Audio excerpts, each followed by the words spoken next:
কোরআনের আলো আল হাদিসের আলো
লিল্লাহে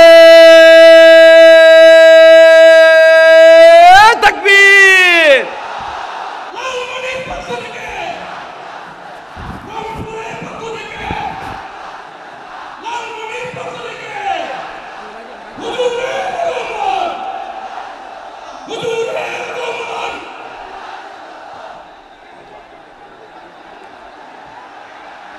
আমি একটু দেখতে চাই যে রংপুর বিভাগের কে কোন জেলা থেকে আপনারা এসেছেন। কুড়িগ্রাম থেকে কারা এসেছেন দেখি, কুড়িগ্রাম। মাশাআল্লাহ মাশাআল্লাহ। আচ্ছা, গাইবান্ধা জেলার কে আসছেন? গাইবান্ধা, হ্যাঁ মাশাআল্লাহ। ঠাকুরগাঁও, ঠাকুরগাঁও অনেকে আসছেন। দিনাজপুর জেলা থেকে মাশাআল্লাহ। নীলফামারী, ঠিক আছে, ফি আমানিল্লাহ। পঞ্চগড় অনেক আসছে। রংপুর, রংপুর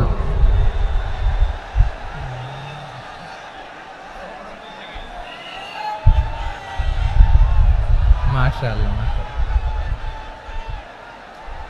মাশাআল্লাহ।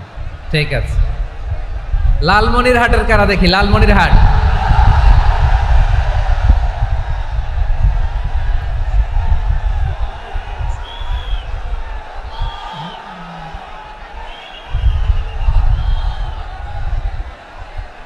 মাশাআল্লাহ, মাশাআল্লাহ,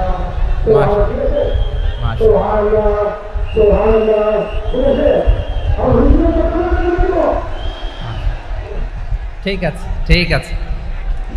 আচ্ছা, এই রংপুর বিভাগের বাইরে থেকে অন্য জেলার কারা কারা আসছেন দেখি, তাও আছে অনেকে। মাশাআল্লাহ, ঠিক আছে, ঠিক আছে। আজকের প্রোগ্রামে উপস্থিত আছেন প্রধান অতিথি হিসেবে অধ্যক্ষ আসাদুল হাবিব দুলু ভাই, সাংগঠনিক সম্পাদক বিএনপি, জাতীয় নির্বাহী কমিটির সভাপতি, জেলা বিএনপি লালমনিরহাট। বিশেষ অতিথি হিসেবে আমাদের অনেক ভাইরা এসছেন, সবাইকে শুকরিয়া জানাই। সভাপতিত্ব করছেন জনাব আব্দুল হাকিম। আইন শৃঙ্খলা বাহিনী, প্রশাসন, ভলান্টিয়ার্স, শুনেছি আমি প্রায় 5,000 ভলান্টিয়ার্স আপনারা নিয়োগ দিয়েছেন। আলহামদুলিল্লাহ, আলহামদুলিল্লাহ। অনেক গোছালো প্রোগ্রাম।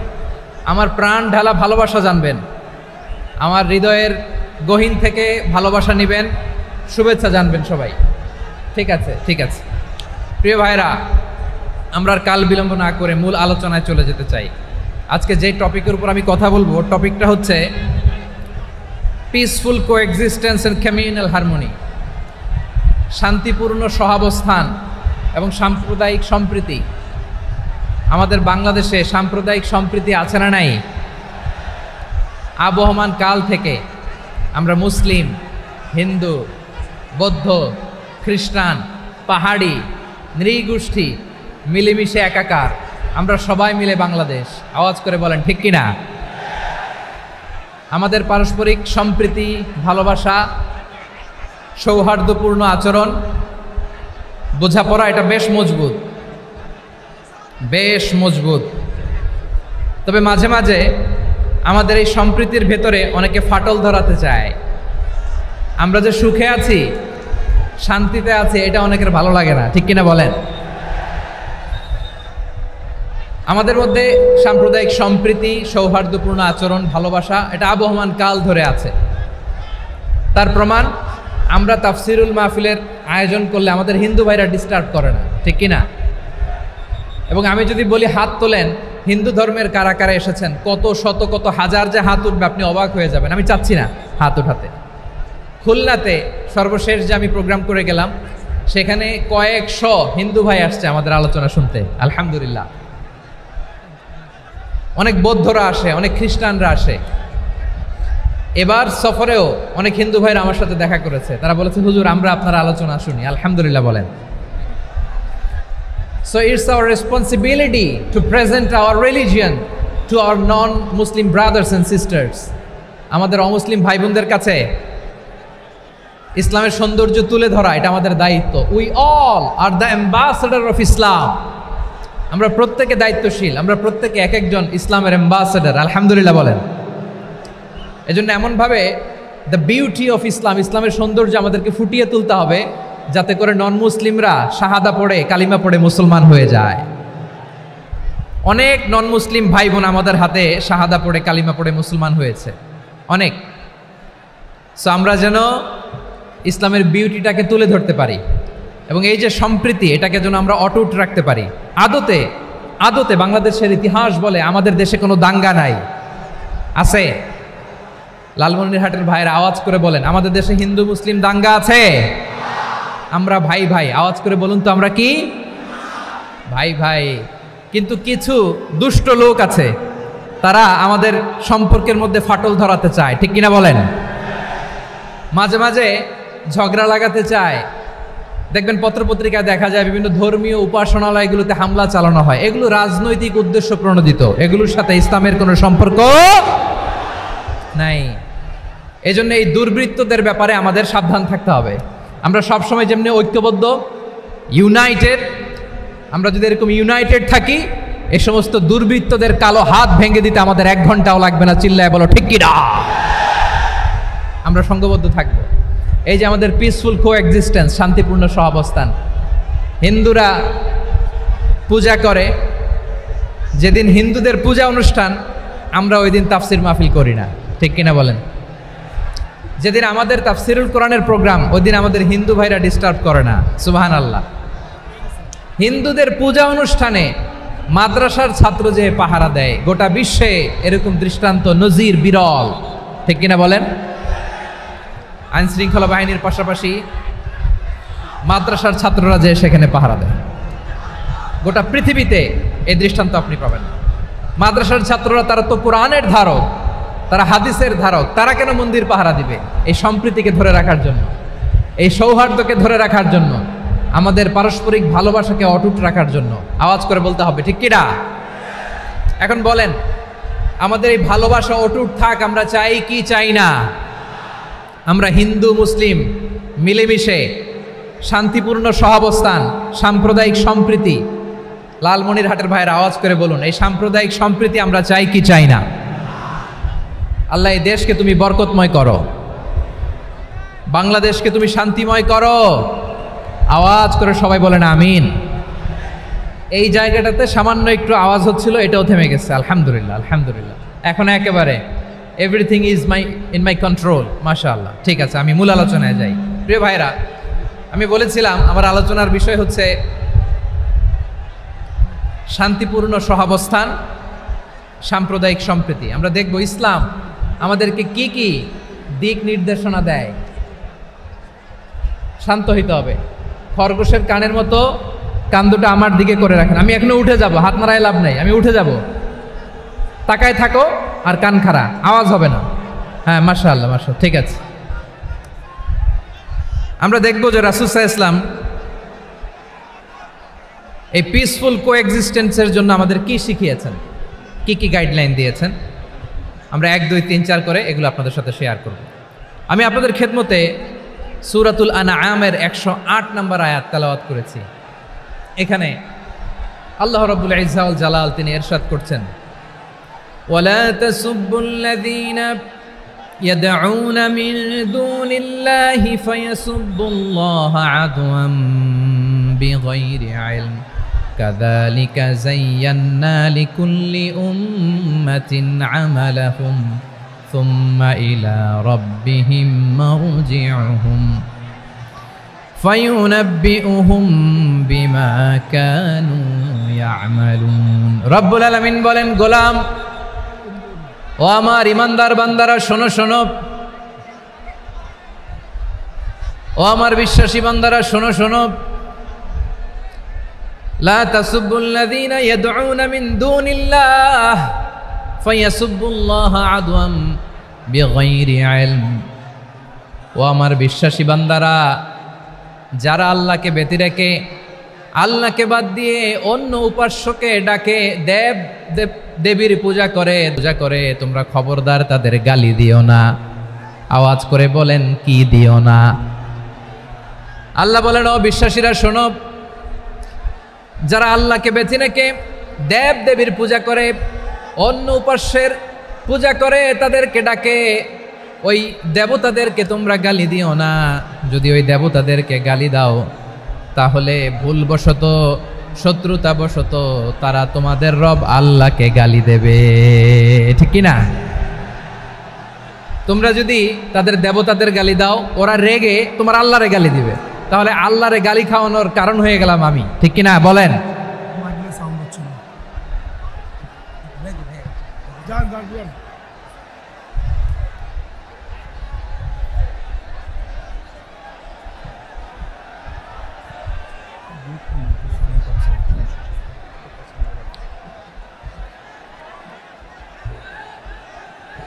সম্মানিত ভাইয়েরা, এত বিশাল প্রোগ্রাম, মাইকের একটা সেটআপ থাকে, তারগুলো অনেক সময় নড়ে যায়, ধাক্কা ধাক্কিতে ডিসপ্লেস হয়, একটু ঝামেলা হবে।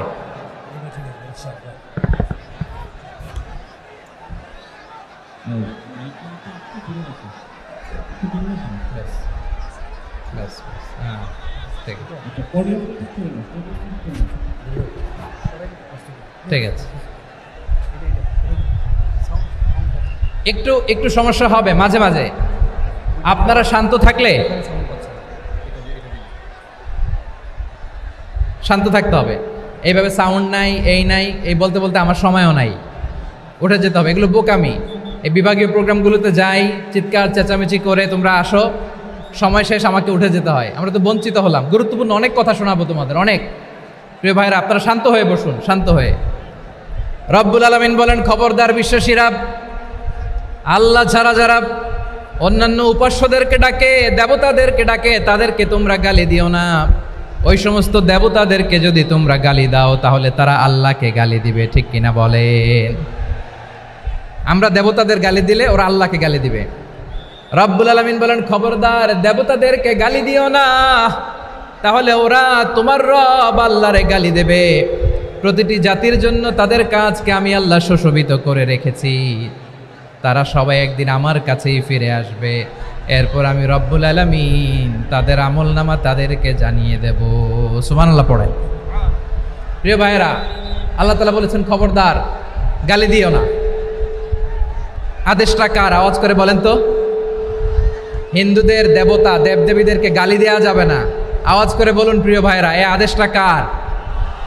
এই আপনাদের গলার আওয়াজ। অন্য ধর্মের দেবতাদেরকে যে গালি দেওয়া যাবে না, এই আদেশটা কার? আরো জোরে বলুন, কার? গালি দিবেন কোন দেবতাকে? দিবেন? যদি দেন তাহলে ওরা আল্লাহরে গালি দিবে। তাহলে আল্লাহরে গালি খাওয়াইলো কে? আপনি, ঠিক কিনা বলেন? আমি আল্লাহকে গালি খাওয়ানোর কারণ হলাম, কারণ আমি যদি গালি না দিতাম ওরা আমার রবকে গালি দিত না। আওয়াজ করে বলেন ঠিক কিনা?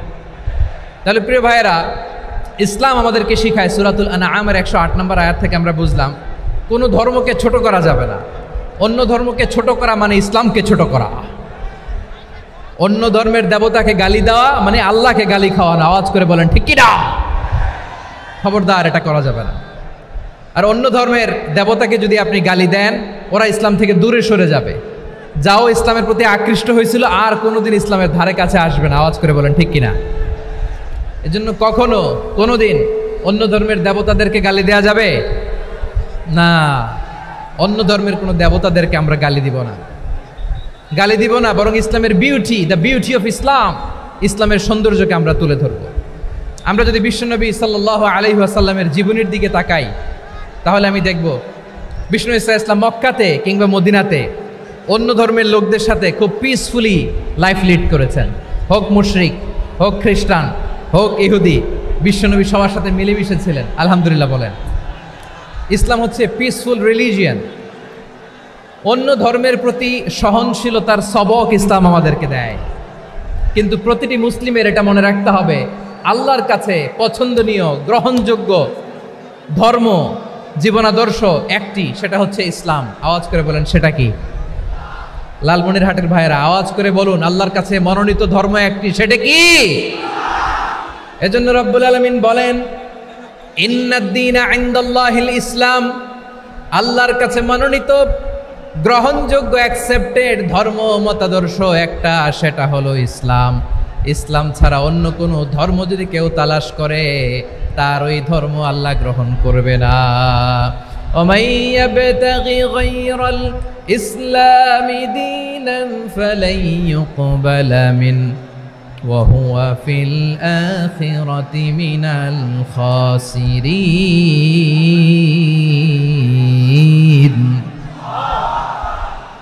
Whoever seek anything except Islam, that won't be accepted from him, and he will be loser in the day of judgment. কিয়ামতের দিন ইসলাম ছাড়া কেউ যদি অন্য কোনো ধর্ম তালাশ করেছে দুনিয়াতে, তার এই মতাদর্শ গ্রহণ করা হবে না। and he will be loser, সে হবে লুজার, ক্ষতিগ্রস্ত, হাই হাই কোম্পানির ম্যানেজার। ওর আমও শেষ, সালাও শেষ। আওয়াজ করে বলেন ঠিক কি না? এজন্য ইসলাম পেয়ে আমরা খুশি না বেজার? প্রত্যেক নামাজ শেষে আমরা আল্লাহরে বলি, আল্লাহ রাদিতু বিল্লাহি রাব্বা ওয়া বিল ইসলামি দীনা ওয়া বি মুহাম্মাদিন নাবিয়ান ওয়া রাসূলা। ও আল্লাহ, তোমারে রব হিসেবে পেয়ে আমরা খুশি। ও আল্লাহ, ইসলামকে ধর্ম হিসেবে পেয়ে আমরা খুশি। বিশ্বনবীকে আমাদের রাসূল পেয়ে আমরা খুশি। ঠিক কিনা বলে? ইসলাম ছাড়া অন্য কোনো ধর্ম আমরা গ্রহণ করব না। ঠিক কিনা বলেন? আল্লাহর কাছে অ্যাকসেপ্টেড রিলিজিয়ান একটা, সেটা ইসলাম। তো বিশ্বনবী সাল্লাল্লাহু আলাইহি ওয়াসাল্লাম মক্কাতে কিংবা মদিনাতে খুব পিসফুলি এক্সিস্ট করেছেন। যে কোনো ধর্মের সাথে মিলেমিশে চলেছেন। তার প্রমাণ আমরা যদি রাসূল সাল্লাল্লাহু আলাইহি ওয়াসাল্লামের বায়োগ্রাফির দিকে তাকাই তাহলে দেখব তিনি মুশরিকদের সাথে পিস ট্রিটি করেছেন, শান্তি চুক্তি, পিস ট্রিটি, পিস এগ্রিমেন্ট। আপনারা হুদাইবিয়ার সন্ধির নাম শুনেছেন? আমার লালমনিরহাটের কলিজার টুকরা ভাইয়েরা, হুদাইবিয়ার সন্ধির নাম আপনারা শোনেন নাই? 6ষ্ঠ হিজরিতে বিষ্ণু ঈসা ইসলাম মুশরিকদের সাথে এই ট্রিটি করেছেন, চুক্তি। কাদের সাথে? মুশরিকদের সাথে। আমরা তো মুসলমান বসতে পারি না, আমরা দুই মুসলিম ভাই একসাথে বসে চা খেতে পারি না, গল্প করতে পারি না। বিষ্ণু ঈসা ইসলাম মুশরিকদের সাথে ট্রিটি করেছেন, হুদাইবিয়ার সন্ধি। এই সন্ধির আগে মক্কা থেকে কেউ মদিনায় যেতে পারে না, মদিনা থেকে কেউ মক্কায় যেতে পারে না, কিন্তু এই সন্ধির পরে ট্রাফিক স্বাভাবিক হয়ে গেল। মক্কার লোকেরা মদিনায় আসতে পারে, মদিনার লোকেরা মক্কায় আসতে পারে। এটাকে বলে সুলহে Hudaibiya, the peace agreement of Hudaibiya, শান্তি চুক্তি। আমরা পৃথিবীতে এখন অনেক শান্তি চুক্তির নাম শুনি, এগুলো সব the piece treaty of Hudaibiya থেকে কপি করা। আল্লাহু আকবার। তাহলে বিশ্বনবী সাল্লাল্লাহু আলাইহি সাল্লাম তিনি যে শান্তিপূর্ণ সহাবস্থানে বিশ্বাসী ছিলেন, মুসলমানেরা যে অন্য ধর্মের প্রতি সহনশীল তার প্রমাণ হচ্ছে এই পিস ট্রিটি। শুধু তাই নয়, মাইকের সাউন্ডটা একটু বাড়াই দিতে হবে, খুব দুর্বল, একটু মজবুত করতে হবে, আর একটু ক্লিন করতে হবে, আর সবগুলা জায়গায় সাউন্ড যাচ্ছে কিনা একটু ক্রস চেক করতে হবে। হ্যাঁ, পাবেন দিচ্ছে mike operator, he is trying his level best, দিচ্ছে। মাইক অপারেটর যিনি আছেন প্রতিটি জায়গায় প্রতিটি সাউন্ড বক্সে যেন আওয়াজ পাওয়া যায়, একটু ক্রস চেক করেন, সাউন্ডটাকে একটু স্ট্রং করে দেন। হ্যাঁ, ঠিক আছে, মাশাআল্লাহ। এদিকে তাকান, এদিকে। মক্কার পার্ট গেল, পিস এগ্রিমেন্ট করলেন, শান্তি চুক্তি। বিষ্ণু ঈসা ইসলাম মদিনায় যেয়ে কি করলেন? মদিনায় যে বিষ্ণু ঈসা ইসলাম মদিনা চার্টার করলেন, মদিনা সনদ, সাহিফাতুল মদিনা, এটার বলে মদিনা চার্টার। যে ওয়েস্টে, ইউরোপে, আমেরিকাতে তারা অনেক চার্টার করে, সব চার্টার মদিনা চার্টার থেকে কপি করা। আওয়াজ করে পড়েন সুবহানাল্লাহ। বিষ্ণু ঈসা ইসলাম মদিনায় গেলেন, মদিনাতে মুসলিম, মুশরিক, ইয়াহুদি, এই 3 ধর্মের লোক মিলে সব স্টেক হোল্ডার যারা আছে সবাইকে নিয়ে বিষ্ণু ঈসা ইসলাম মদিনা চার্টার করলেন, মদিনা সনদ। পড়েন সুবহানাল্লাহ। শুধু তাই নয়, মক্কাতে বিশ্বনবী পিস এগ্রিমেন্ট করলেন, শান্তি চুক্তি মুশরিকদের সাথে। মদিনাতে যে বিশ্বনবী মদিনা চার্টার করলেন, মদিনা সনদ করলেন ইহুদিদের সাথে। আবার মদিনাতে বিশ্বনবী ইহুদিদের সাথে পিস ডায়ালগ করলেন, ইন্টারফেথ ডায়ালগ করলেন, আন্তধর্মীয় সংলাপ করলেন, যেই সংলাপের মূল ভিত্তি ছিল তাওহীদ। মূল ভিত্তি ছিল কি? তাওহীদ। বিশ্বনবী ইহুদিদেরকে ডাকলেন, আহ্বান করলেন, কুল ইয়া আহলাল কিতাবি তাআলাউ ইলা কালিমাতিন সাওয়াইন বাইনানা ওয়া বাইনাকুম আল্লা না'বুদা ইল্লাল্লাহ ওয়া লা নুশরিকা বিহি শাইআন ওয়া লা ইয়াত্তাখিযা বা'দুনা বা'দান আরবাবাম মিন দুনিল্লাহ فإن تولوا فقولوا اشهدوا بأننا مسلمون। সুবহানাল্লাহ পড়েন। বিশ্বনবী মদিনার ইহুদিদের ডেকে বললেন, ও ইহুদিরা, শোনো শোনো, আসো এমন একটা আদর্শের প্রশ্নে আমরা একত্রিত হই যে আদর্শের প্রচার তোমাদের নবীরাও করেছে, আমিও করি, যে আদর্শের কথা তোমাদের পবিত্র ধর্মগ্রন্থগুলোতে আছে, আমার কোরআনেও আছে। সেটা হলো তাওহীদ। আমরা এক আল্লাহ ছাড়া কারো ইবাদত করব না, আল্লাহর সাথে কাউরে শরীক করব না, আল্লাহ ছাড়া কাউরে রব মানব না। পড়েন সুবহানাল্লাহ। তাহলে আমার প্রিয় লালমনিরহাটের ভাইরা, মদিনাতে যেয়ে তিনি মদিনা চার্টার করলেন, মদিনা সনদ, পিস ডায়ালগ করলেন, শান্তির সংলাপ, ইন্টারফেথ ডায়ালগ করলেন, আন্তধর্মীয় সংলাপ, যার ভিত্তি ছিল তাওহীদ। সুবহানাল্লাহ পড়েন। তাহলে অন্য ধর্মের প্রতি সব সময় ইসলাম সহনশীল, টলারেন্স। যদি আপনি দেখতে চান ইসলামের নবী বিশ্বনবীর দিকে তাকান, ঠিক কিনা বলেন? আমরা তো সংখ্যালঘুদের রাইটস প্রোটেক্ট করার জন্য কত আইন বানাই, কত বৈঠক করি, কত সংবাদ সম্মেলন করি। বিষ্ণু সাল্লাল্লাহু আলাইহি ওয়াসাল্লাম সংখ্যালঘুদের রাইটসের ব্যাপারে, অধিকারের ব্যাপারে যে কথা বলেছেন, শুনলে আপনি অবাক হয়ে যাবেন। বিশ্বনবী বলেন, আলা মান যালামা মুআহাদান আও ইনতাকাসাহু আও কাল্লাফাহু ফাওকা তাআতিহি আও কাল্লাফাহু ফাওকা তাকাতিহি আও আখাযা মিনহু শাইআন বিগাইরি তিবি নাফসিন ওয়া আনা হাজিজুহু ইয়াউমাল কিয়ামা। খবরদার, জেনে রাখো, কেউ যদি কোনো সংখ্যালঘুর উপরে অত্যাচার করে, কোনো সংখ্যালঘুর প্রাপ্য থেকে যদি কেউ কাউকে ঠকায়, সংখ্যালঘুর উপর যদি কেউ কষ্ট দেয়, কোনো সংখ্যালঘুর সম্পদ যদি কেউ জোর করে কেড়ে নেয়, আমি কিয়ামতের দিন বিশ্বনবী ওই সংখ্যালঘুর পক্ষে আর ওই মুসলমানদের বিপক্ষে বাদী হয়ে দাঁড়াবো। সুবহানাল্লাহ বলতে পারলেন না? আল্লাহু আকবার। আপনি নামাজি, আপনি মুসল্লি, আপনি হাজী সাহেব, তাহাজ্জুদ পড়তে পড়তে কপালে দাগ ফেলে দিছেন, আপনার প্রতিবেশী হিন্দু, ভাবছেন আমার তো পাওয়ার আছে, ওর জমিটা দখল করি। বিশ্বনবী বলেন, কিয়ামতের দিন ওই হিন্দুর পক্ষে তোর বিরুদ্ধে আমি বাদী হয়ে দাঁড়াবো। পৃথিবীর কোন ধর্মে এরকম স্টেটমেন্ট পাবেন? পাবেন? আপনি ভাবছেন আপনি নামাজ পড়লে হাজী সাহেব কপালে দাগ ফেলায় দিলে আপনি সেলসেলায় জান্নাতে চলে যাবেন না? খবরদার। বিশ্বনবী বলেন, কোন সংখ্যালঘুর উপর যদি কেউ আক্রমণ করে, তার প্রাপ্য তাকে না দিয়ে যদি তাকে ঠকায়, তার উপর জুলুম করে, তার সম্পদ যদি কেড়ে নেয়, আমি নবী, তুমি মুসলিম হইতে পারো, মুসল্লি হইতে পারো, তার পক্ষে, তোমার বিপক্ষে আল্লাহর দরবারে বাদী হয়ে দাঁড়াবো। আচ্ছা লালমনিরহাটের ভাইরা, কথা বুঝতে পারলে আওয়াজ করে উত্তর দেন। বিশ্বনবী যদি কারো বিপক্ষে দাঁড়ায় কিয়ামতের দিন, আই রিপিট, আমি আবারও বলছি, বিশ্বনবী যদি কিয়ামতের দিন কারো বিপক্ষে দাঁড়ায়, ও তো সেলসেলায়া জান্নাতি, তাই না? জান্নাতি না? যে নবীর সুপারিশ ছাড়া জান্নাতের গেটও দেখা যাবে না, ওই নবী যদি বলে তোর বিপক্ষে আমি বাদী হয়ে দাঁড়াবো, ওই জান্নাতে আর ঢোকার কোনো সুযোগ আমাদের থাকবে? এখানেই শেষ না আমার প্রিয় লালমনিরহাটের ভাইয়েরা, এখানেই শেষ নয়। বিশ্বনবী বলেন, মান কাতালা মুআহাদান, বুখারীর বর্ণনা, মান কাতালা মুআহাদান লাম ইয়ারাহ রাইহাতাল জান্নাহ।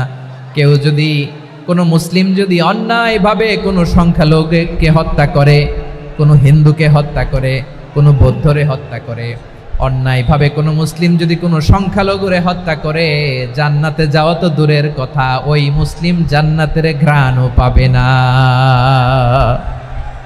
সেই বুখারীর বর্ণনা, মান কাতালা মুআহাদান লাম ইয়ারাহ রাইহাতাল জান্নাহ ওয়া ইন্না রিহাহা লা ইউজাদু মিন মাসিরাতি 40 আমা। যে জান্নাতের ঘ্রাণ 40 বছর দূরের রাস্তা থেকেই পাওয়া যায়। সুবহানাল্লাহ পড়েন। প্রিয় ভাইরা, এখান থেকে জান্নাতে পৌঁছতে লাগবে 40 বছর। এত দূর, কত বছর? সবাই বলেন কত বছর? এখান থেকে জান্নাতে পৌঁছতে লাগবে 40 বছর। এত দূরে থাকতেই জান্নাতের ঘ্রাণ আপনার নাকে এসে ধাক্কা মারবে। বিশ্বনবী বলেন, যে ব্যক্তি কোনো সংখ্যালঘুকে হত্যা করে, জান্নাতের ঘ্রাণ তো পাবেই, জান্নাতে তো ঢুকতে পারবেই না, জান্নাতের ঘ্রাণও তার নাকে লাগবে না। পড়েন না আউযুবিল্লাহ। তাহলে সংখ্যালঘুদের ব্যাপারে ইসলামে অধিকার দেয়া আছে না নাই? লালমনিরহাটের ভাইয়ের আওয়াজ করে বলেন, আমার সংখ্যালঘু হিন্দু ভাইদের রাইটস, অধিকার আমাদের ইসলামে প্রোটেক্টেড আছে না নাই? এখানেই শেষ না। বিষ্ণু ইসলাম আপনার অমুসলিম প্রতিবেশীর সাথে ভালো আচরণ করতে বলেছে। আমাদের হয় না এটা মুসলিম পাড়া, ওটা বৌদ্ধ পাড়া, হয় না? অনেক সময় হয় না এটা আমাদের মুসলিম পাড়া, ওইটা হিন্দু পাড়া, এরকম আছে না নাই? লালমনিরহাটে নাই না? আছে? হিন্দু যদি আপনার প্রতিবেশী হয় কি করবেন? ওর কষ্ট দিবেন নাকি? কেন? ও তো হিন্দু, ও তো আমার আল্লাহরে ডাকে না, ওরা কষ্ট দিলে জায়েজ হবে না? খবরদার। বিষ্ণু ইসলাম বলেন, মান কানা ইউমিনু বিল্লাহ ওয়াল ইয়াউমিল আখির ফালিউকরিম জারাহ। যে আল্লাহ বিশ্বাস করে আর আখিরাতে বিশ্বাস করে, সেজন্য প্রতিবেশীর সাথে ভালো আচরণ করে। সুবহানাল্লাহ। কলিজা জুড়ায় যায় না আমার নবীর কথাগুলো শুনলে? যে আল্লাহ বিশ্বাস করে, যে আখিরাতে বিশ্বাস করে, সেজন্য প্রতিবেশীর সাথে ভালো আচরণ করে। এখানে বলছে মুসলিম প্রতিবেশী, বলছে নামাজি প্রতিবেশী, বলছে আল্লাহওয়ালা প্রতিবেশী বলছে না। প্রতিবেশী আস্তিক হোক নাস্তিক হোক, প্রতিবেশী মুমিন হোক মুশরিক হোক, প্রতিবেশী হইলেই তার সাথে ভালো আচরণের দরকার আছে না নাই? আমার প্রিয় লালমনিরহাটের ভাইয়েরা, বিষ্ণু ইসা ইসলাম ওনার ইহুদি প্রতিবেশীদের দেখাশোনা করতেন। আওয়াজ না শোনা যাক, আমারও তো দেখা যায়, তাকায় থাকেন, তাকায় থাকলে সওয়াব হবে। কোরআনের কথা যেখান থেকে হয় এদিকে তাকায় থাকলেই বরকত। তাকায় থাকেন। জি জি, মাইক, আমি তার মাইক ঠিক করতে আসি না এদিকে, এই মাইক ঠিক করব, ওই মাইক ঠিক করব, ওদিকে পাইলট বলবে হুজুর চলে আসেন। জি বসুন বসুন, মাশাআল্লাহ, হ্যাঁ খুব শান্ত, ঠিক আছে। পুলিশ ভাইরা না খেয়ে দিনরাত আপনারা যাতে সুশৃঙ্খল একটা প্রোগ্রাম উপহার পান এটাই চেষ্টা করতেছে, আপনাদেরকে কষ্ট দিতে আসে নাই, একটু একটু সহযোগিতা করেন। জি মাশাআল্লাহ, হ্যাঁ ঠিক আছে। আমার প্রিয় ভাইরা, প্রতিবেশী আস্তিক হোক নাস্তিক হোক, মুসলিম হোক হিন্দু হোক, তার সাথে ভালো আচরণ করতে হবে। বিষ্ণু ইসা ইসলাম ওনার ইহুদি প্রতিবেশীর বাসায় যেতেন। কোন প্রতিবেশী? ইহুদি। আওয়াজ করে বলেন, কোন প্রতিবেশী? ইহুদি। এক ইহুদি কিশোর বিষ্ণু ইসা ইসলামের খেদমত করতে, ইহুদি ছেলে আমার নবীর খেদমত করতো, তারা ছিল নবীর প্রতিবেশী। তো অনেক দিন হয় ইহুদি ছেলেটা আসে না। বিষ্ণুনবী খোঁজ দিলেন, ঘটনা কি? একটা ইহুদি ছেলে না আমার খেদমতে আসতো, ছেলেটা কই? খোঁজ নিয়ে জানলেন ছেলেটা অসুস্থ। বিষ্ণু ইসা ইসলাম ওই ইহুদির বাড়িতে চলে গেলেন ওই ছেলেটাকে দেখা করার জন্য, ভিজিট করার জন্য। সুবহানাল্লাহ পড়বেন না? গেলেন, যে দেখে ইহুদি ছেলেটা মুমূর্ষ, জান জান যায় যায় ভাব, বিছানায় পড়ে আছে, তার বাবা দাঁড়ানো। বিশ্বনবী তার মাথার পাশে বসলেন, মাথায় হাত বুলিয়ে দিলেন, আর ছেলেটাকে বললেন আসলিম, হে ইহুদি ছেলে আসলিম, ইসলাম ধর্ম গ্রহণ করো। তো ছোট্ট ছেলে ভাবে আমরা ইহুদি, এখন ইসলাম ধর্ম গ্রহণ করলে আব্বা যদি বকা দেয়, ফানাযারা ইলা ওয়াজহি আবি, ছেলেটা তার বাবার চেহারার দিকে তাকালো, দেখি আব্বা কি কয়। আব্বা যদি বলে তাইলে ইসলাম ধর্ম গ্রহণ করবে। ইহুদি ছেলেটা তার বাবার দিকে যখন তাকালো, ওর বাবা বলে আতি আবুল কাসিম, আবুল কাসিম যা বলে তাই করো। আবুল কাসিম হচ্ছে বিষ্ণু ইসা ইসলামের একটা কুনিয়াত, উপনাম। আমার রাসূলের বড় ছেলের নাম ছিল কাসেম। যেমন দেখবেন আমাদের এলাকায় কারো ছেলের বড় ছেলের নাম যদি হয় আব্দুল্লাহ, এরা আব্দুল্লাহর বাপ বলে ডাকে। কারো বড় মেয়ের নাম যদি হয় ফাতেমা, এরা কি ডাকে? ফাতেমার বাপ বলে না? তো বিষ্ণু ইসা ইসলামের বড় ছেলের নাম ছিল কাসেম। ইহুদি বাবা বলল আতি আবুল কাসেম, আবুল কাসেম যা বলে তাই শোনো, মানে মোহাম্মদ যা বলে তাই শোনো। এই কথা শুনে ছেলে সাহস পাইছে, ছেলে আবার পড়তে আরম্ভ করলো আশহাদু আল্লাহ ইলাহা ইল্লাল্লাহ ওয়া আশহাদু আন্না মুহাম্মাদার রাসূলুল্লাহ, পড়েন আল্লাহু আকবার। বিশ্বনবীর আহ্বান শুনে ওই আহ্বানে সাড়া দিয়ে ইহুদি ছেলে শাহাদা পড়ে মুসলমান হয়ে গেল। তার হৃদয়টারে ঈমানের নূর দিয়ে আলোকিত করে দিল কে? প্রিয় ভাইরা, এবার রাসূল সাল্লাল্লাহু আলাইহি ওয়াসাল্লাম বের হয়ে আসলেন ঘর থেকে, আর বললেন আলহামদুলিল্লাহিল্লাযী আনকাযাহু মিনান নার, প্রশংসা সে আল্লাহর যে আল্লাহ জাহান্নামে চলে যাচ্ছিল প্রায় এমন একটা লোককে মুহূর্তের মধ্যে কালেমায়ে শাহাদাতের বদৌলতে জান্নাতি বানায় দিলেন। আওয়াজ করে পড়েন সুবহানাল্লাহ। এই হাদিস থেকে আমরা কি শিখলাম? What is the moral of the story? এক নম্বর স্টোরি হলো, প্রতিবেশী ইহুদি হোক হিন্দু হোক, যাবেন, সুসম্পর্ক রাখবেন, উপহার দিবেন, বিপদে পাশে দাঁড়াবেন, তাইলেই তো আপনাদের প্রতি, মুসলমানদের প্রতি তারা আকৃষ্ট হবে, ঠিক কিনা বলেন? আপনি যদি হিন্দুদের সাথে বৌদ্ধদের সাথে নাই মিশেন, নাস্তিকের কাছে নাই যান, তো ইসলামের সৌন্দর্যটা ওরা বুঝবে কেমনে? আমার অনেক হিন্দু পরিচিত ভাই আছে, ওরা আমাদের ইফতারির প্রোগ্রামে এসে একসাথে ইফতারি করে। অনেক মদখোর আমার সাথে বসে একসাথে ডিনার করে, হাফ প্যান্ট পরা, গলায় স্বর্ণের চেইন, হাতে স্বর্ণের ব্রেসলেট, আইসা আমার সাথে ডিনার করছে, আছে এরকম। গাঁজাখোর, আমি বলি আসো, welcome welcome to my dinner, আসো বসো। বসলেই তো আমি ওর ডিএনএ, চিন্তার ডিএনএ চেঞ্জ করে দেওয়ার সুযোগ পাবো, চিল্লায় বলো ঠিক কিনা?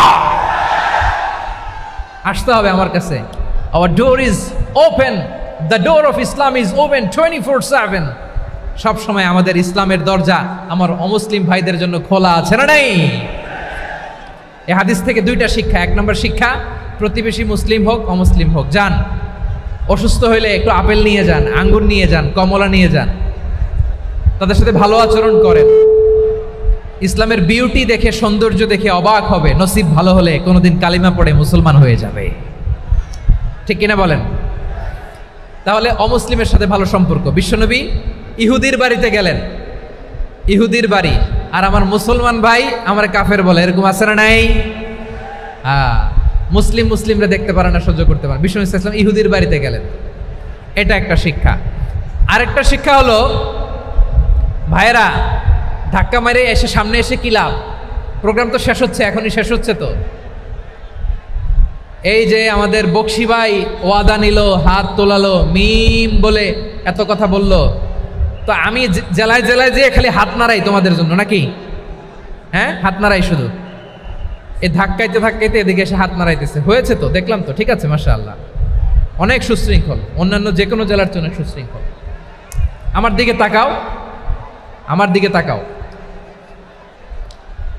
ঠিক আছে। এই যে দাঁড়িয়ে আছে, একটা ছেলে নড়ে না, দেখছেন? মাশাআল্লাহ, মাশাআল্লাহ, মাশাআল্লাহ। হ্যাঁ, এইভাবেই। আর কয়েকটা মজাদার কথা আছে, শোনো। এই হাদিস থেকে আমাদের শিক্ষা হলো, আমার প্রতিবেশী যেই ধর্মের হোক আমি সম্পর্ক রাখবো। অসুস্থ হলে যাব, কি বলেন ভাইরা? যাবেন না? যাবেন না আপনারা?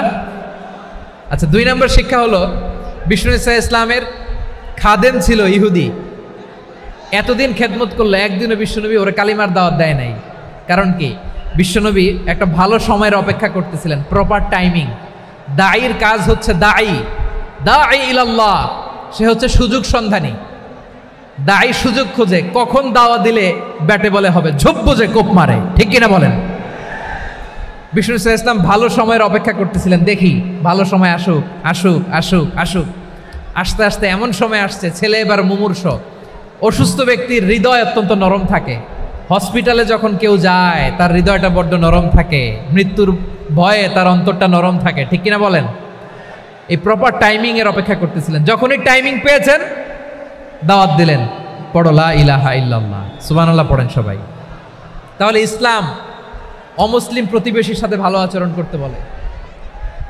ইসলাম অমুসলিম মাতা পিতার সাথেও ভালো আচরণ করতে বলে। মাতা পিতা যদি অমুসলিম হয় তারা ফেলে দিতে পারবেন? পারবেন? আমার লালমনিরহাটের ভাইরা, অনেক হিন্দু ছেলে আমাদের হাতে শাহাদা পড়ে মুসলিম হয়, কিন্তু ওর মা মুসলমান হয় নাই, বাবাও হয় নাই, এরকম আছে না নাই? তো ও হয়েছে মুসলিম, মা বাপ হিন্দু, এখন মা বাপ কি বাদ? হ্যাঁ, মা বাপ বাদ দেয়া যাবে? যেই মা আপনারে 9 মাস 8 মাস পেটে ধারণ করলো, আপনার মায়ের নার ছেঁড়া ধন, আপনি ওই মারে বাদ দিতে পারবেন? যেই মায়ের বুকের তাজা দুধ খেয়ে আপনি আজকে বাড়ন্ত তাজা তরতাজা, ওই মারে বাদ দেয়া যাবে? মায়ের এক ধারে দুধের দাম, কাটিয়া গায়ের চাম, পাপোশ বানাইলে ঋণের শোধ হবে না, এমন দরদি ভাবে কেউ হবে না আমার মাগো। মায়ের এক ধারে দুধের দাম, কাটিয়া গায়ের চাম, পাপোশ বানাইলে ঋণের শোধ হবে না, এমন দরদি ভাবে কেউ হবে না আমার মাগো, ঠিক কিনা? মাকে তো বাদ দেয়া যায় না। وَقَضَى رَبُّكَ أَلَّا تَعْبُدُوا إِلَّا إِيَّاهُ وَبِالْوَالِدَيْنِ إِحْسَانًا। আল্লাহ বলে অবধারিত 2টা ভার্ডিক তোমাদের জন্য, এক আল্লাহর ইবাদত করবা আর মা বাবার প্রতি ইহসান করবা। আদেশটা কার? মা বাবার প্রতি ইহসান করতে হবে। আমার মা হিন্দু হোক ভালো আচরণ করতে হবে, বৌদ্ধ হোক ভালো আচরণ করতে হবে। আমার যে সমস্ত হিন্দু ভাইয়েরা মুসলিম হয়েছে, তোমাদের মা বাবা এখনো মুসলমান হয় নাই, তাদের সাথে ভালো আচরণ করতে হবে। আপনাদের খেদমত নিজে করতে হবে অথবা খেদমতের ব্যবস্থা করাই দিতে হবে। মান্থলি যে খরচ লাগে এটা দিতে হবে। আরে তুমি এখন মুসলিম, তোমার মা বাবা হিন্দু, এখনই তো সুযোগ ইসলামের সৌন্দর্য দেখানো। এখন মা বাবা যদি দেখে আরে এটা হিন্দু থাকতে তো বদমাইশ ছিল, বেয়াদব ছিল, কি এমন ধর্ম সে গ্রহণ করলো যেটা গ্রহণের সাথে সাথে সে পাল্টে গেল? কি এমন ধর্ম সে গ্রহণ করেছে যেটা তার জীবনকে আলোকিত করে দিয়েছে? নসিব ভালো হইলে তারাও কালিমা পড়ে মুসলমান হয়ে যাবে। বিষ্ণু ইসলামের স্ত্রীর নাম ছিল আয়েশা রাদিয়াল্লাহু তাআলা আনহা, আবু বকর রাদিয়াল্লাহু তাআলা আনহুর মেয়ে। আবু বকর রাদিয়াল্লাহু তাআলা আনহুর আরেক মেয়ের নাম হচ্ছে আসমা। কি নাম? দুজনই আবু বকর রাদিয়াল্লাহু তাআলা আনহুর মেয়ে, আসমা আর আয়েশা। নাম দুটা কেমন লাগে? আসমা নামটা কেমন লাগে? আয়েশা নামটা কেমন লাগে? সবার ভালো লাগে নাই? নাম দুটো আপনাদের ভালো লাগে? লালমনিরহাটে অনাগত যদি কন্যা সন্তান হয়, যদি মনে চায় আসমা রেখে দিতে পারবেন, যদি মনে চায় আয়েশা রেখে দিয়েন। দেশে বিদেশে এয়ারপোর্টে রাস্তাঘাটে শুধু বলে হুজুর একটা নাম দেন, আমার ছেলের একটা নাম দেন, মেয়ের একটা নাম দেন। তো আমার মনে আছে যশোরের 8 দিনের মাহফিলে আমি একটা দুইটা নাম দিয়েছিলাম। আজকে লালমনিরহাটের এই প্রোগ্রামে কন্যা সন্তান যদি হয় দুটা নাম দিলাম, আসমা কিংবা আয়েশা। ইনশাআল্লাহ পড়েন। দুজন বোন, এক মায়ের না, বাবা এক মা দুজন। আয়েশা রাদিয়াল্লাহু তাআলা আনহার মায়ের নাম উম্মে রুমান, আর আসমা রাদিয়াল্লাহু তাআলা আনহার মায়ের নাম কুতাইলা বিনতে আব্দুল উজ্জা। আবু বকর রাদিয়াল্লাহু তাআলা আনহু 4টা বিয়ে করেছিলেন। তো একই ঘটনা ঘটেছে এই ফ্যামিলিতে। আসমা ইসলাম ধর্ম গ্রহণ করে মুসলিমা, কিন্তু তার মা কুতাইলা মুশরিকা। আই রিপিট, বোঝার জন্য আমি আবারও বলি, আসমা রাদিয়াল্লাহু তাআলা আনহা মুসলিমা, আর আসমার মা কুতাইলা, আওয়াজ করে বুঝে থাকলে বলেন, আসমার মা মুশরিকা। তার মানে মেয়ে মুসলিম, মা অমুসলিম। ভেজাল আছে না নাই?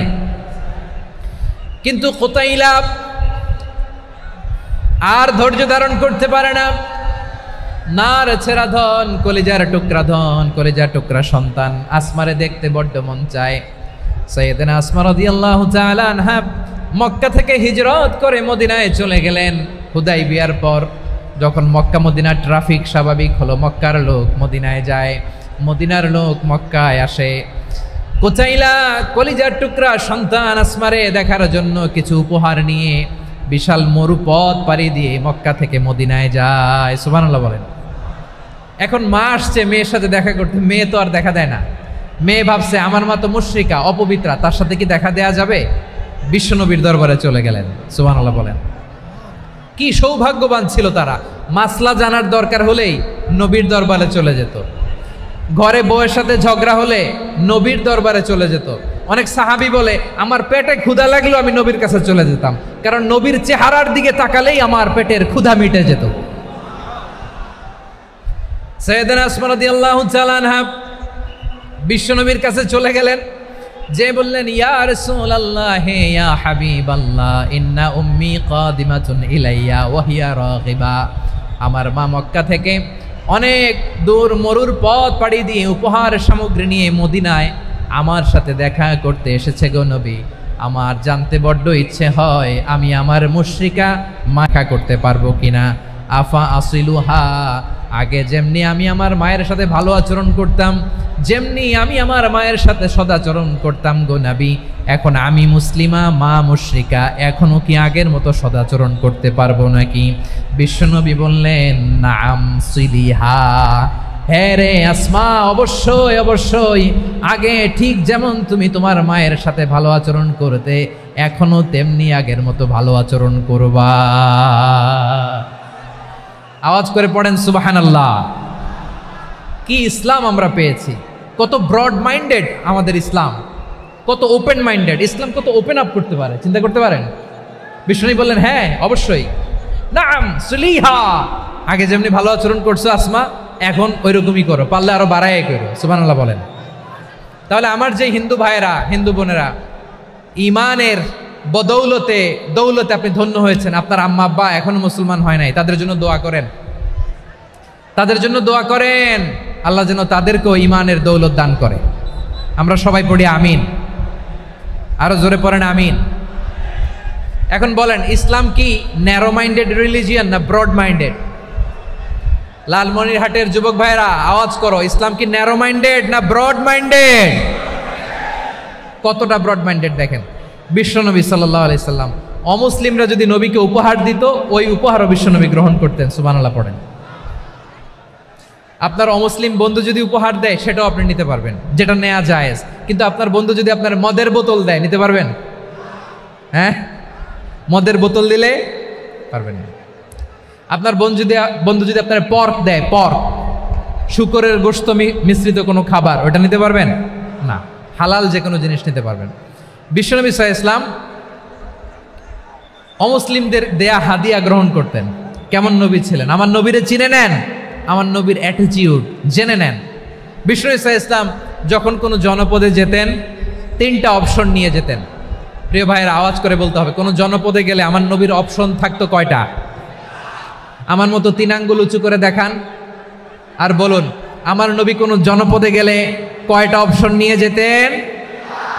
1 নম্বর অপশন, আসলিম তাসলাম।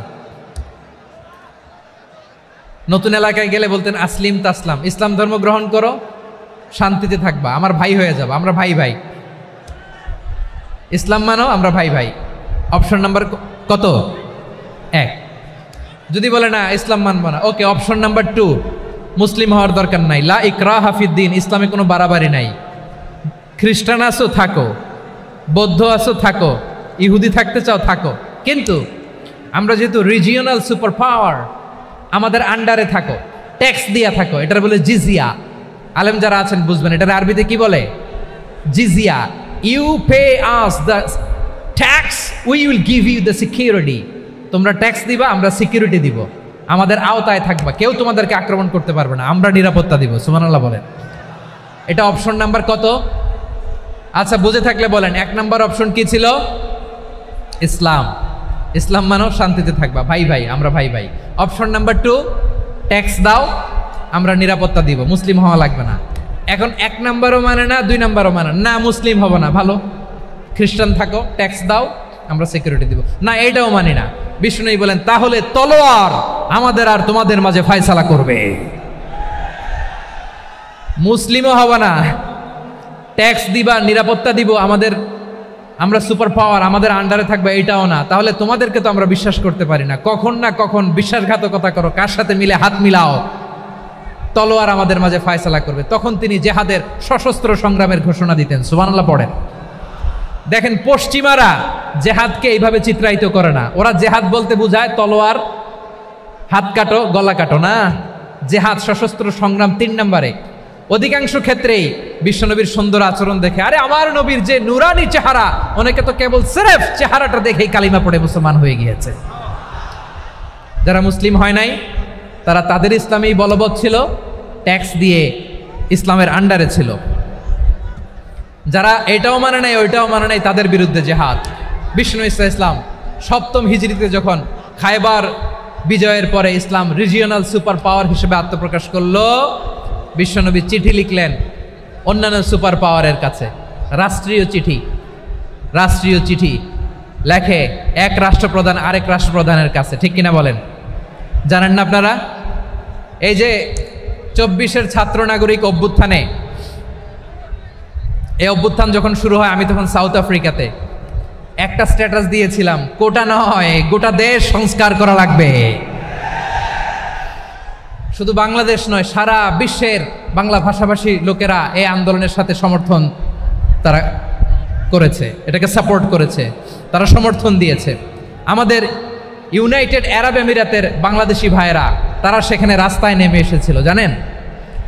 ওইখানে ডেমনস্ট্রেশন করা যায় না, সেখানকার সরকার তাদেরকে যাবজ্জীবন দিয়েছিল। তখন আমাদের এই যে প্রধান উপদেষ্টা ডক্টর মোহাম্মদ ইউনূস সরাসরি G2G বলে, এটারে G2G, government to government, G2G, উনি চিঠি লিখলেন যে তাদেরকে, ইউর হাইনেস, হে সম্মানিত আমির, আপনি আমার এই চিঠির কারণে আমার সম্মানে এই 53 জন বাংলাদেশিকে মাফ করে দেন। এই চিঠির বদৌলতে বেকসুর খালাস পেয়ে গিয়েছিল আমাদের ভাইরা। জানেন না এই ঘটনা আপনারা? তাহলে গভর্নমেন্ট টু গভর্নমেন্ট চিঠি দেওয়া হয়। 7ম হিজরিতে বিষ্ণু ইসলাম সব সুপার পাওয়ারের কাছে চিঠি দিলেন, রোমান সম্রাটের কাছে, পারস্য অধিপতির কাছে, মিশরের অধিপতির কাছে, সবার কাছে চিঠি লিখলেন। চিঠির ভাষা ছিল এরকম, মিন মুহাম্মাদিন রাসূলিল্লাহ ইলা মুকাওকিস আযীমিল কিবত, মুহাম্মদ রাসূলুল্লাহর পক্ষ থেকে মিশরের বাদশার কাছে, আসলিম তাসলাম, ইসলাম মানো, শান্তিতে থাকবা, সালামুন আলা মান ইত্তাবা আল হুদা, শান্তি তার জন্য যে হেদায়েতের অনুসরণ করে। সুবহানাল্লাহ পড়েন। তো এই চিঠি অনেকে ভালোভাবে রিসিভ করেছে, অনেকে এই চিঠি পাওয়ার পরে নবীর কাছে আবার ইন রিটার্ন উপহার পাঠিয়েছে। কি পাঠিয়েছে? উপহার। মিশরের বাদশাহ মুকাউকেস তিনি বিশ্বনবীকে বিশাল এক উপহারের ডালি পাঠিয়েছেন। মিশরের বাদশাহ মুকাউকেস ছিলেন ধর্মে খ্রিস্টান। লালমনিরহাটের ভাইয়েরা আওয়াজ করে বলেন, মিশরের বাদশাহ ধর্মে কি ছিল? খ্রিস্টান। কি উপহার দিয়েছিল আমার নবীকে? শুনতে মনে চায়? আওয়াজ নাই লালমনিরহাটের গলায়, শুনতে মনে যায়? 1000 স্বর্ণ মুদ্রা, 1000 স্বর্ণ মুদ্রা। 2টা খ্রিস্টান দাসী, একজনের নাম মারিয়া বিনতে শামাউন আল কিবতিয়া, আরেকজনের নাম সিরিন বিনতে শামাউন আল কিবতিয়া। একজন খ্রিস্টান দাস 20 থান কাপড় জামা বানানোর জন্য, আমরা নবী যেন সেলাই করে জামা বানাতে পারে এই জন্য 20 থান কাপড়, 20 থান ফাইন গার্মেন্ট। সুবহানাল্লাহ পড়বেন না? এরপরে একটা গাধা যেটার নাম ছিল উফাইর, আর একটা খচ্চর, এটার নাম ছিল দুলদুল। খচ্চর চিনেন? গাধা আর ঘোড়ার ক্রসিং এ যে প্রাণীটা দুনিয়াতে আসে এটার খচ্চর বলে। তো এই যে সুপার পাওয়ার খ্রিস্টান বাদশার কাছে নবী চিঠি লিখলেন, ওই খ্রিস্টান বাদশা আমার নবীকে উপহার দিল। বিশ্বনবী এই উপহারগুলো সানন্দে গ্রহণ করেছে। সুবহানাল্লাহ পড়বেন না? তাহলে অমুসলিম কেউ যদি আপনাকে উপহার দেয়, হালাল উপহার হলে আপনি গ্রহণ করতে পারবেন। অনুরূপভাবে পারস্যের বাদশাহ রোম সম্রাট বিশ্বনবীকে উপহার পাঠিয়েছেন, আমার নবী সবগুলো উপহার গিফট গ্রহণ করেছেন। সুবহানাল্লাহ বলেন। তাহলে প্রিয় লালমনিরহাট আওয়াজ করে বলুন, ইসলাম কি ন্যারো মাইন্ডেড রিলিজিয়ন না ব্রড মাইন্ডেড? আম্মাজান আয়েশার কাছে মাসালা জানতে চায় মেয়েরা, হে আম্মাজান, অগ্নি উপাসকেরা তাদের ঈদের দিন নওরোজের সময় আমাদেরকে পাখি দেয়, নেওয়া যাবে? উনি বললেন, ওরা জবাই করে দিলে নেওয়া যাবে না, কিন্তু ওরা যদি ফলমূল এরকম খাবার দেয় এগুলো নেওয়া যাবে। তার মানে অমুসলিমদের দেয়া উপহার এটা গ্রহণ করা যায়। সুবহানাল্লাহ বলেন। শুধু তাই নয়, বিষ্ণু ঈসা ইসলাম অমুসলিমদের সাথে আর্থিক লেনদেনও করেছেন, ফিনান্সিয়াল ডিলিং করেছেন। অমুসলিমদের সাথে প্রয়োজনে আপনি ফিনান্সিয়াল ডিলিং করতে পারবেন। আমরা প্রায় দেখি বাজারের মিষ্টির দোকানগুলো আমার হিন্দু ভাইদের। লালমনিরহাটে মিষ্টির দোকান, দইয়ের দোকান কারা চালায়? হিন্দুরা চালায় না? তারপরে যে বারবার শপ, চুল কাটে যে নাপিত, অধিকাংশ নাপিতের দোকানে কারা? আমার হিন্দু ভাইরা। তা আপনি চুল কাটতে পারবেন কিনা? পারবেন কিনা বলেন? পারবেন। তার দোকান থেকে দই মিষ্টি কিনতে পারবেন কিনা? হ্যাঁ, আমার মুসলিম ভাইয়ের দোকান থাকলে ওইটারে আমি বেশি প্রায়োরিটি দিব, ঠিক কিনা? কিন্তু যদি তাদের সার্ভিস নিতে চান, প্রোডাক্ট নিতে চান, পারবেন। তার দলিল সহিহ বুখারী, আম্মা জান আয়েশা রাদিয়াল্লাহু তাআলা আনহা বলেন, ইশতারা রাসূলুল্লাহ সাল্লাল্লাহু আলাইহি ওয়াসাল্লাম মিন ইয়াহুদিয়িন তুআমান ওয়া রাহানাহু দিরআহু মিন হাদিদ। রাসূল সাল্লাল্লাহু আলাইহি ওয়াসাল্লাম এক ইহুদির কাছ থেকে, কার কাছ থেকে? সবাই বলে নাই কার কাছ থেকে? আমার নবী, পেয়ারা নবী এক ইহুদির কাছ থেকে জব কিনেছিল। জব, বার্লি, যেটা দিয়ে রুটি বানায়। ওই জবের দাম দেওয়া টাকা পয়সা নবীর কাছে ছিল না, ফলে নবী ওনার একটা পোশাককে মর্গেজ রেখেছিলেন, মর্গেজ, বন্ধক, যে এখন এটার দাম দিতে পারবো না, কয়েক কেজি বার্লি নিয়ে যাই আর বন্ধক হিসেবে আমার জামাটা রেখে গেলাম, যেই দিন দাম দিব ওই দিন জামাটা ছুটায় নিয়ে যাব। সুবহানাল্লাহ পড়বেন না? বাকিতে নিছিলেন, বাকিতে। দিরআহু মিন হাদিদ, লোহার তৈরি বর্ম, মানে যুদ্ধের পোশাক, লোহা দিয়ে বানানো। বিশ্বনবী বললেন, কয়েক কেজি জব দাও, টাকাটা পরে দিব, এখন টাকা নাই, বন্ধক হিসেবে, মর্গেজ হিসেবে আমার জামা রেখে গেলাম, যখন টাকা দিব জামা ছুটায় নিব। আওয়াজ করে বলতে হবে সুবহানাল্লাহ। এ থেকে বোঝা গেল অমুসলিমদের সাথে ফিনান্সিয়াল ডিলিং করা যায়, অর্থনৈতিক লেনদেন করা যায়, কেনাবেচা করা যায়, প্রোডাক্ট কেনা যায়। এমনকি আমাদের মসজিদে নববীতে বারান্দায় আপনার একটা অটোমেটিক ফ্লাইং আমব্রেলা দেখছেন? সূর্য যখন বাড়ে মসজিদে নববীর বারান্দায় ইয়ার্ডের মধ্যে অটোমেটিক্যালি কিছু আমব্রেলা আছে, সাঁ করে খুলে যায়, আর সূর্যের তাপ লাগে না। আবার সন্ধ্যাবেলায় এই আমব্রেলাগুলো ওরা ক্লোজ করে ফেলে, দেখেন নাই না? দেখছেন? এই মসজিদে নববীকে সর্বোচ্চ উন্নত মানের কনস্ট্রাকশন ইনফ্রাস্ট্রাকচারে ডেভেলপ করার জন্য কর্তৃপক্ষ কিছু অমুসলিম ইঞ্জিনিয়ারের ডিজাইনারের সহায়তা নিয়েছিল। সুবহানাল্লাহ বলেন। কোন দলিলের ভিত্তিতে? এই দলিলের ভিত্তিতে যে বিষ্ণু ঈসা ইসলাম অমুসলিমদের সাথেও লেনদেন করেছেন। আওয়াজ করে বলতে হবে আল্লাহু আকবার। শুধু তাই নয়, ইন কেস অফ ইমার্জেন্সি, প্রয়োজনে ইসলামের খাতিরে ইসলামকে সামনের দিকে এগিয়ে নিয়ে যাওয়ার জন্য অমুসলিমদের সাপোর্ট নেওয়া জায়েজ আছে। সুবহানাল্লাহ বলেন। অমুসলিমদের সাপোর্ট নেয়া, তাদের থেকে অর্থ নেয়া, পলিটিক্যাল সাপোর্ট, পলিটিক্যাল অ্যাসাইলাম নেওয়া জায়েজ আছে। আমাদের অনেক বিশ্ববরেণ্য দায়ীরা আমেরিকায় অস্থায়ীভাবে অ্যাসাইলাম নিয়ে থাকে, নিজের দেশে গেলে ফাঁসিতে ঝুলাই দিবে। যুগ যুগ ধরে দায়ীদের উপরে এরকম অত্যাচার আর নির্যাতন আছে না নাই? মিশরের অনেক দায়ীরা পাশ্চাত্যে যেয়ে থাকে। এই যে তারা পলিটিক্যাল অ্যাসাইলাম নিয়ে থাকে, রাজনৈতিক আশ্রয়, এটা জায়েজ আছে না?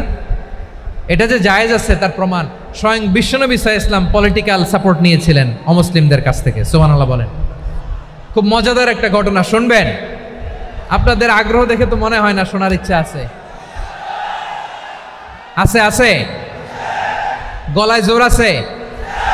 লিল্লাহি তাকবীর, লিল্লাহি তাকবীর, নারে তাকবীর। মাশাআল্লাহ।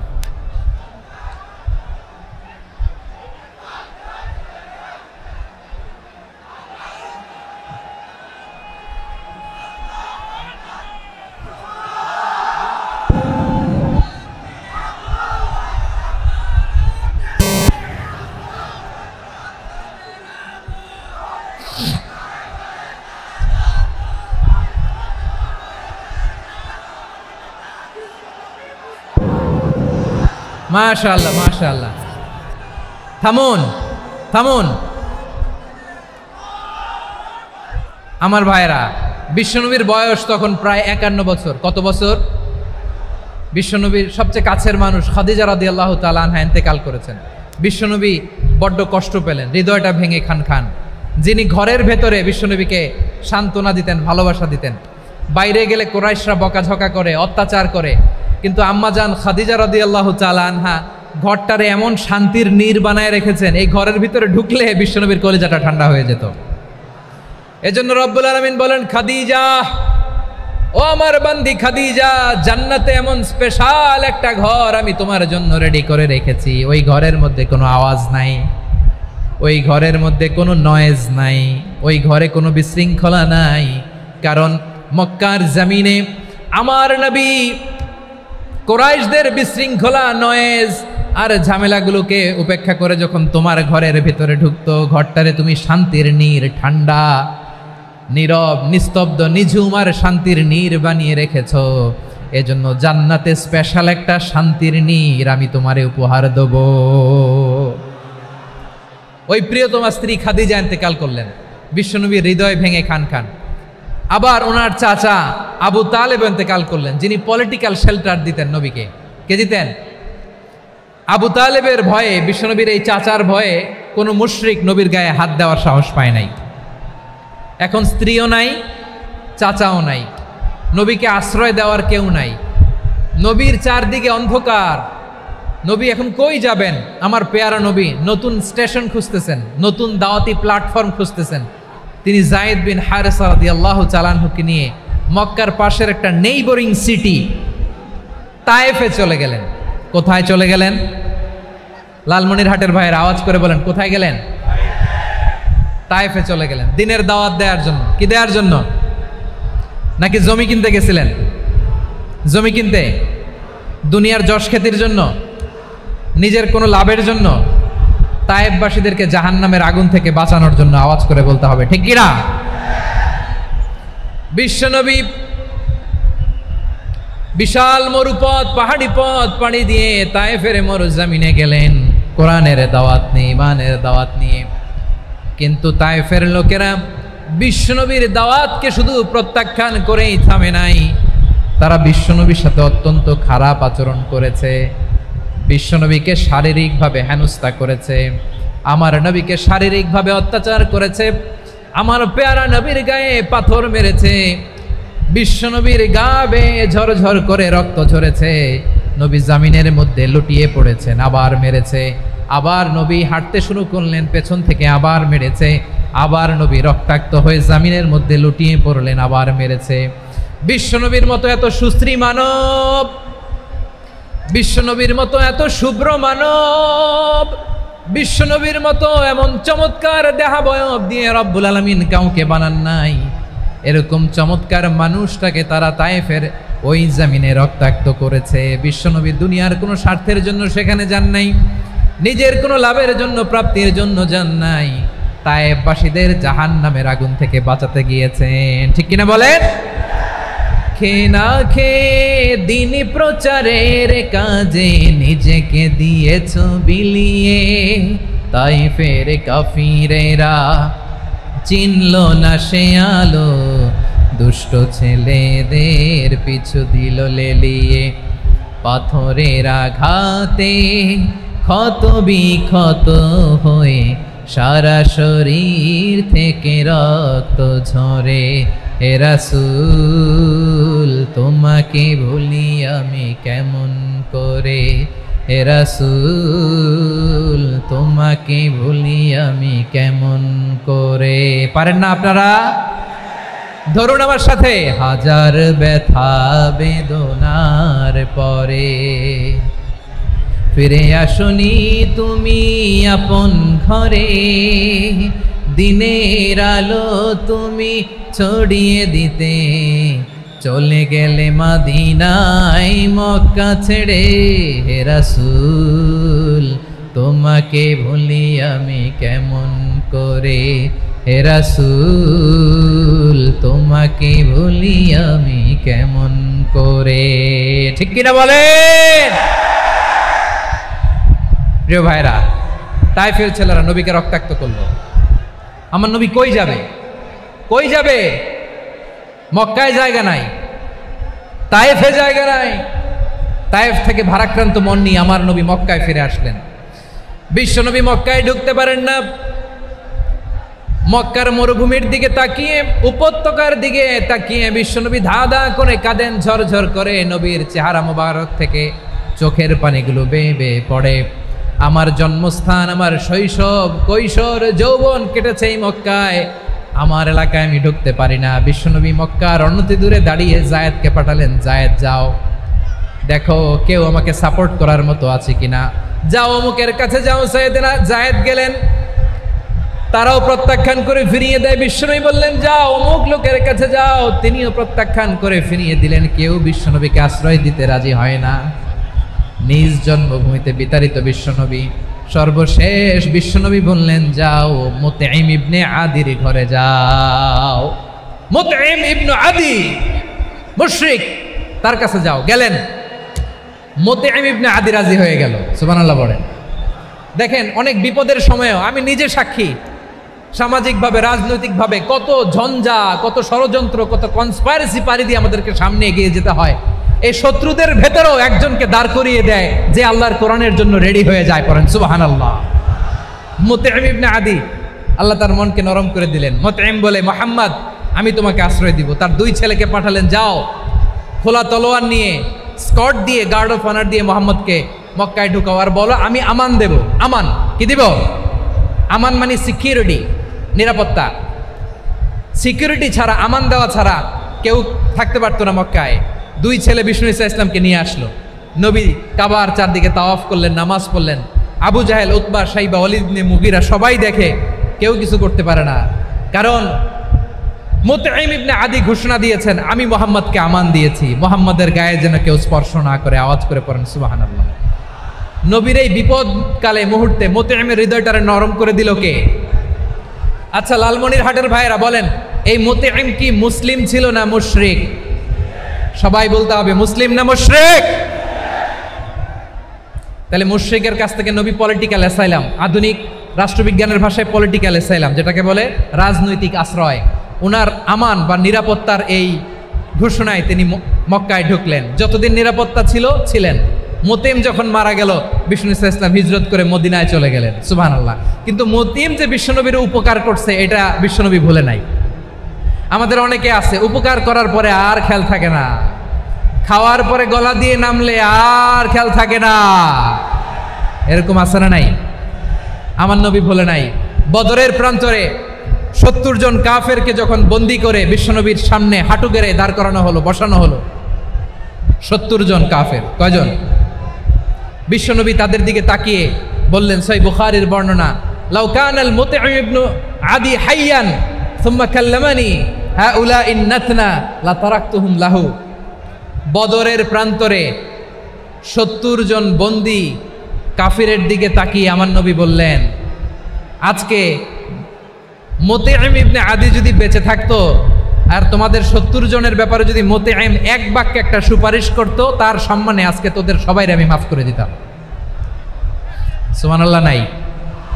ওই যে চিল্লাচিল্লি যে কথা বোঝে নাই, কোন জিনিস মিস করছে ওরা নিজেরাও বোঝে নাই।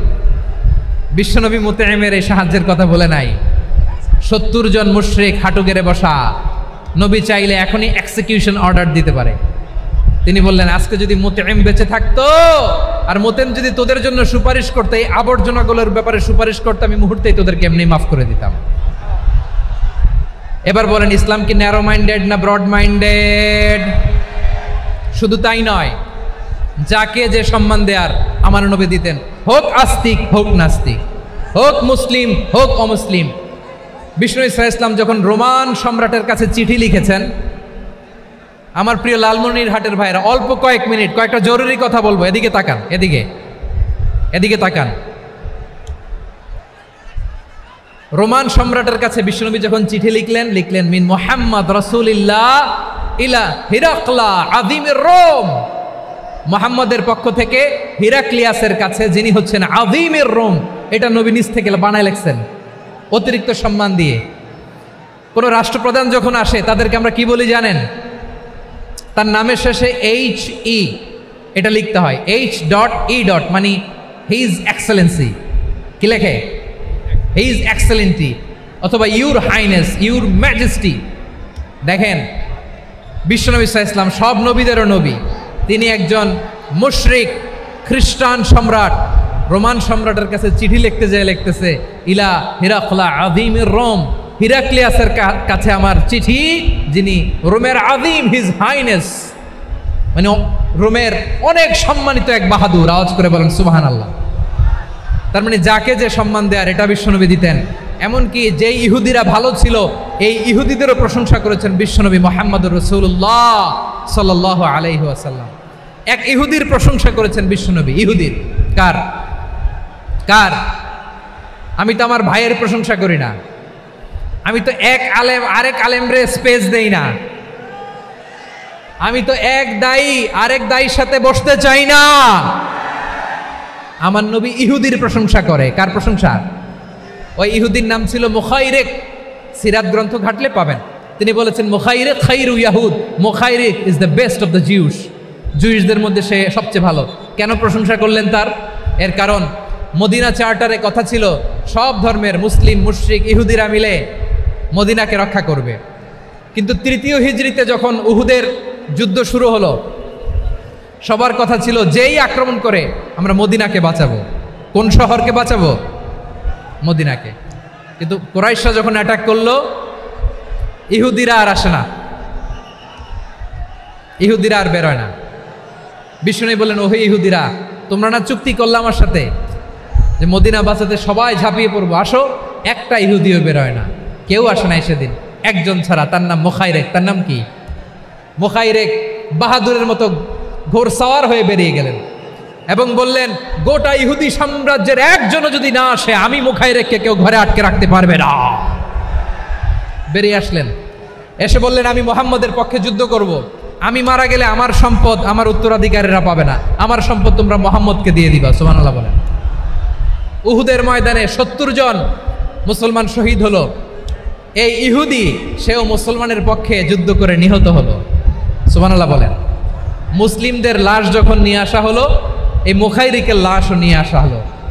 মুসলিমদের লাশের পাশে মুখাইরিকের লাশ দেখে বিশ্বনবী মুখাইরিকের প্রতি অনেক খুশি হলেন।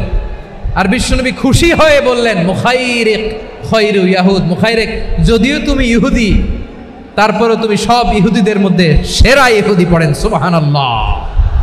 আমার নবী ইহুদিকেও সম্মান দিতে কার্পণ্য করে নাই। আওয়াজ করে বলেন আল্লাহু আকবার। প্রিয় ভাইরা, এবার সর্বশেষ আওয়াজ করে বলেন, ইসলাম কি ন্যারো মাইন্ডেড নাকি ব্রড মাইন্ডেড? সবাই বলেন ন্যারো মাইন্ডেড না ব্রড মাইন্ডেড? এজন্য অমুসলিম হইলেই তারা আমাদের শত্রু নয়। শত্রু কারা? এই লালমনিরহাটের ভাইয়েরা শোনেন, শত্রু কারা? যে সমস্ত অমুসলিম আমাদেরকে নিশ্চিহ্ন করে দিতে চায়, যে সমস্ত অমুসলিম আমাদের ভূখণ্ড থেকে আমাদেরকে তাড়িয়ে দিতে চায়, যে সমস্ত অমুসলিম আমার ধর্ম নিয়ে তুচ্ছতাচ্ছিল্য করে চিল্লায় বলেন ঠিক কিনা, তারা আমাদের শত্রু। সাধারণ অমুসলিমরা আমার শত্রু নয়। এই যে হিন্দুরা থাকে এরা আমার ভাই, বৌদ্ধরা আমার ভাই, খ্রিস্টানরা আমার ভাই, ইহুদিরা আমার ভাই। তারা দিনই ভাই নয়, তারা মায়ের পেটের ভাই নয়, তারা মানবিক দিক থেকে ভাই। ও মানুষ, আমিও মানুষ। ইসলাম মানুষকে সম্মান করে, চিল্লায় বলো ঠিক কিনা। যারা আমাদের অস্তিত্বকে নিশ্চিহ্ন করতে চায়, যারা আমাদের ভূখণ্ডকে দখল করতে চায়, যারা আমাদেরকে নিয়ে মকারি করে, ফান করে, টিটকারি করে, আমার ধর্ম নিয়ে খেলা করে, তাচ্ছিল্য করে, ওদের বিরুদ্ধে আমাদের জিহাদ। সাধারণ মুসলিম আমাদের শত্রু নয়। আপনি জানেন নিউ ইয়র্কে, আমি তো নিউ ইয়র্কে ছিলাম অনেকদিন, ওখানে ফিলিস্তিনিদের পক্ষে যখন আমরা মিছিল করেছি, অনেক ইহুদি আমাদের সাথে মিছিলে দাঁড়িয়েছে। কারণ ওরাও জানে এই ভূখণ্ড ফিলিস্তিনিদের ভূখণ্ড। আওয়াজ করে বলো লালমনিরহাট ঠিক কিনা। ইসরায়েলের রাজধানী খোদ তেল আবিবে অনেক ইহুদিরা বেঞ্জামিন নেতানিয়াহু তার বিরুদ্ধে মিছিল করেছে। তো তারা কি আমাদের শত্রু? না। অনেক খ্রিস্টান আমাদের সাথে আমাদের স্বার্থ রক্ষায় আমাদের পাশে দাঁড়িয়েছে। খেয়াল রাখবেন, হিন্দু আর হিন্দুত্ববাদ এক নয়, ইহুদি ধর্ম আর জায়নিজম এক নয়। জায়নিজমের বিরুদ্ধে আমাদের সংগ্রাম, আমাদের জেহাদ, চিল্লায় বলেন ঠিক কিনা। এই যে ফিলিস্তিনের ভাইয়েরা, তারা তাদের স্বাধীনতা সংগ্রামের জন্য লড়াই করছে, করে যাচ্ছে, আমরা এটাকে সমর্থন জানাই, চিল্লায় বলো ঠিক কিনা। কাশ্মীরের ভাইয়েরা স্বাধীনতার জন্য সংগ্রাম করছে, আমরা সেই সংগ্রামকে সমর্থন জানাই, আওয়াজ করে বলো ঠিক কিনা। যারাই আমাদের ইসলামকে নিশ্চিহ্ন করতে চায় তাদের বিরুদ্ধে আমাদের সংগ্রাম, আওয়াজ করে বলতে হবে ঠিক কিনা। ওই সমস্ত দুর্বৃত্তদের সাথে আমাদের কোনো সম্পর্ক নাই। আমরা যদি ঐক্যবদ্ধ থাকতে পারি, ওই দুর্বৃত্তরা চান্স পাবে না। আমরা ঐক্যবদ্ধ থাকতে রাজি আছি। লালমনিরহাটের ভাইয়েরা, আমরা ঐক্যবদ্ধ থাকলে ওই দুর্বৃত্তদের কালো হাত ভেঙে দিতে আমাদের সময় লাগবে না। তাদের কালো হাত ভেঙে দিতে রাজি আছো মুসলমান? কারা কারা রাজি? দু হাত তুলে দেখাও।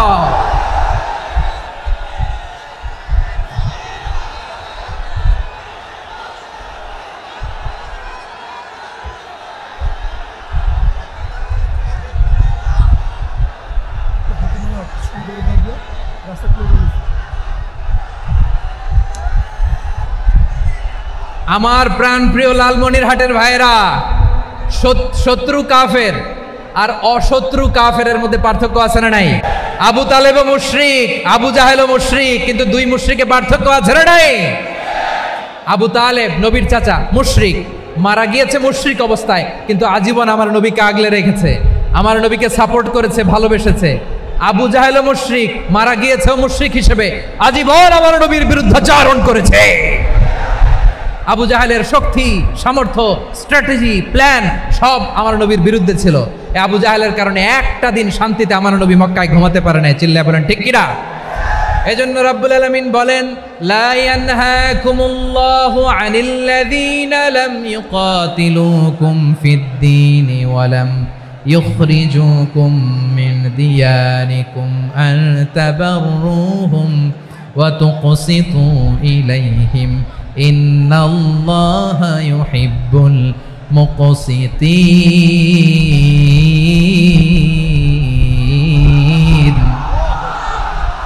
আল্লাহ বলে, গোলামেরা শোনো শোনো, যে সমস্ত অমুসলিম তোমাদের সাথে ধর্মযুদ্ধে লিপ্ত হয় না, তোমাদের বিরুদ্ধে যে সমস্ত অমুসলিম অস্ত্র ধরে না, যে সমস্ত অমুসলিম তোমাদেরকে তোমাদের জন্মস্থান থেকে, ভূখণ্ড থেকে তাড়িয়ে দেয় না, তাদের সাথে ভালো আচরণ করতে আমি আল্লাহ নিষেধ করি নাই। তাদের সাথে সদাচরণে কোনো নিষেধাজ্ঞা নাই, বরং তাদের সাথে সদাচরণ করো, এটাই আমি আল্লাহ চাই। তাহলে আমার যে অমুসলিমরা আমাদের সাথে শত্রুতা করে না, তুচ্ছতাচ্ছিল্য করে না, আমাদের ভূমি থেকে আমাদেরকে উচ্ছেদ করতে চায় না, আমাদের বিরুদ্ধে অস্ত্র ধরে না, ওই অমুসলিম ভাইদের সাথে আমাদের কোনো দ্বন্দ্ব আছে? কোনো বিরোধ আছে? বরং আছে ভালোবাসা। বরং আছে কি? এই ভালোবাসা দিয়েই আমরা বিশ্ব জয় করবো। রাজি আছো মুসলমান? আমাদের পুঁজি ভালোবাসা। আমাদের পুঁজি কি? এবার আওয়াজ করে বলেন আমার এই পুরো আলোচনা থেকে, the religious coexistence, peaceful coexistence, শান্তিপূর্ণ সহাবস্থান, কমিউনাল হারমোনি, এই সাম্প্রদায়িক সম্প্রীতি, এই আলোচনা থেকে কি বুঝলেন? ইসলাম কি ন্যারো মাইন্ডেড না ব্রড মাইন্ডেড? এই ব্রড মাইন্ডেড হৃদয় নিয়ে ভালোবাসা দিয়ে আমরা বিশ্ব জয় করতে চাই। রাজি আছেন? আল্লাহ কবুল করুক। আমরা সবাই পড়ি আমিন।